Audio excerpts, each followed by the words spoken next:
Aming Diyos, salamat po sa gabi ito, sa apoy ng bawat isa, sa oras ng bawat isa, Panginoon, na nakapunta dito. Ngayon po namin, ito ay magkaroon po kaming blessing sa mga attend po at mga kasalamuhan namin.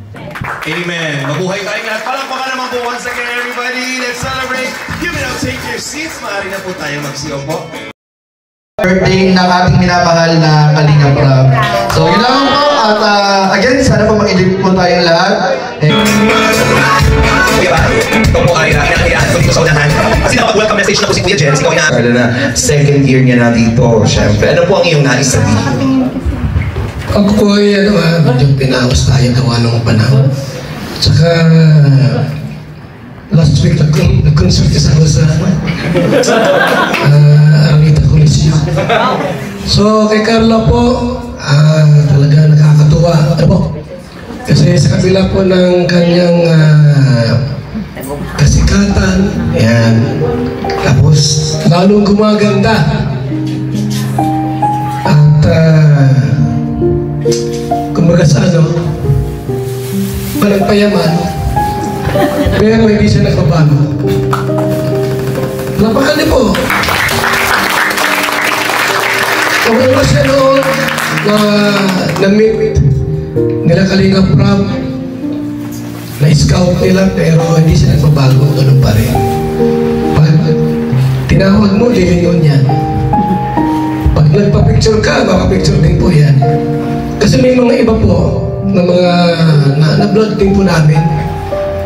Kahit may minsan vlogger na pag sumikat ng konti, abay, ang hirap ng hagilapin. Saka medyo islam na. Si Carla hindi nagbabago ito. Kahit noon hanggang ngayon, Carla pa din. Kaya sana si Papa Jones, huwag niyang lukuhin to. Dapat alagaan niya, mahalin, arugain, at laging kausapin. Kasi napansin po natin, mahal na mahal ni Carla si Jomar. Mabasa ko kaya yan, sa galaw at kilos, kahit walang kamera po, pansin natin. Minsan nga, andyan si Carla, walang kamera, dumaan si Jomar, nakatitig. Ganun din po si Jomar kay Carla. Ano po, ibig sabihin, abay, ang dulo niyan, kasalan. Congrats kay Carla.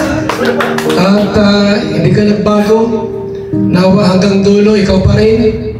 Kahit mag-abroad ka man sa ibang bansa, o mag-abroad ka, ay Carla pa din. Diba? Congrats sa ating lahat, Ate Carla.